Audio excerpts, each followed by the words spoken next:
Hey there, soul family. Today I'm just kind of feeling, I don't know, the weight of just the grief and sadness for all of us. I'm getting ready to make another transition in my life, away from something that's becoming really toxic. And I was just flooded today with a lot of soul memory of trauma from before, of just not feeling safe. Some things occurred in my life that were not okay.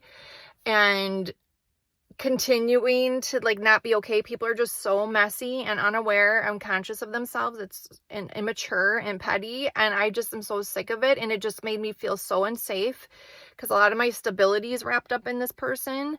And it's kind of funny because a while ago, my intuition, one day hanging out with this person, my higher self, from someplace inside of me, I heard, "Get the fuck away from me," towards this person in my mind. I'm like, oh my gosh. And then I had to calm myself down, like, "Rachel, what are you doing? Like, stop, that's so mean." And then I think that I was just sensing on a deeper level something that would happen on a different timeline, a different space and time, because it's actually coming into play today, now. And I sensed into it.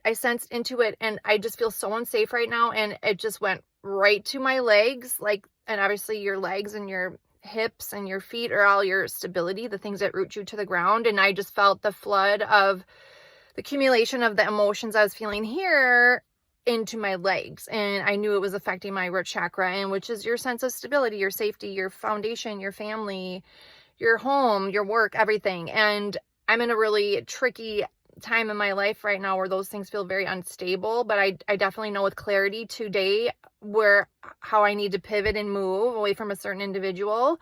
And it's going to be very disruptive to my family, and whatnot, and I don't know how I'm going to go forward and make it, but I just need to trust the process and trust myself and my intuition. What happened was not okay.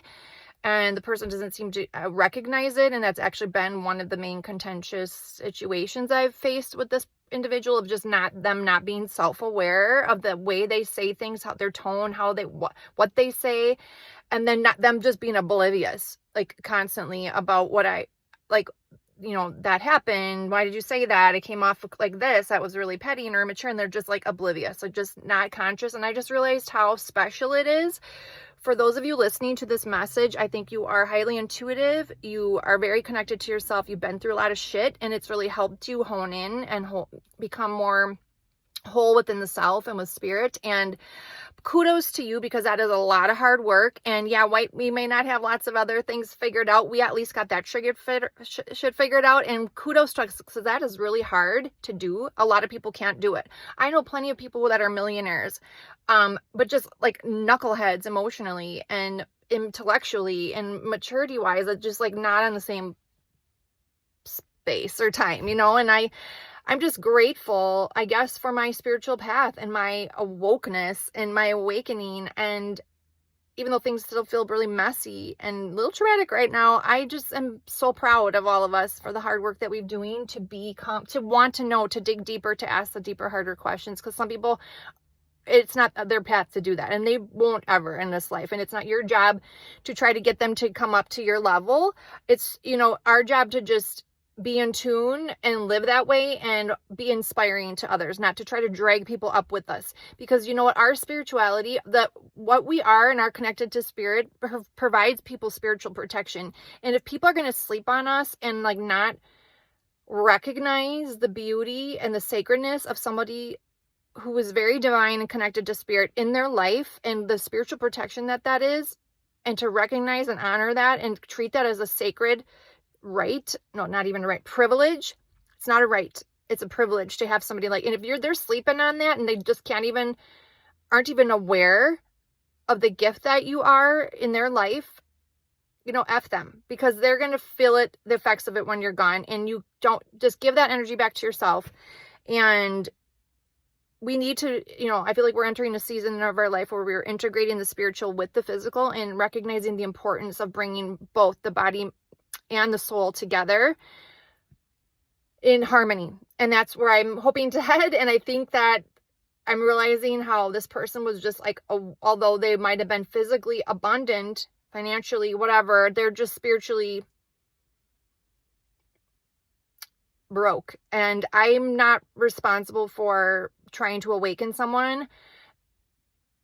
And I don't want the pressure of that. I want to have somebody meet me where I am and grow with me spiritually, mentally, and emotionally, and build something from the ground up that's beautiful, and not feel like I have to earn my place or anything. I already have a place, and only the right ones should get that spiritual protection and energy from us. We don't have to give it away so freely. And I mean, I'm a loving person and everything, but there's also a time when I know to put the line in the sand. So I hope that you're getting more discerning with that too.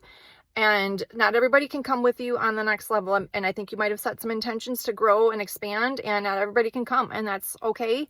It sucks and scary to enter into a phase of your life that you've never been before and leave people behind that you've known for a long time. But this is the path that we chose before we got here, spiritual beings. Sorry. If you need support, reach out. Or if you want that soul quality test that I've developed, that will help you figure out once and for all who you're dealing with, what kind of soul that they have. If they are going to be a soul sucker in your life, like, there's a way to test for that. And then you can make decisions whether or not you should move forward or backward or set boundaries or whatever. So reach me at the zenzone@mail.com. And I also do remote Reiki, which is beautiful and healing, even remotely.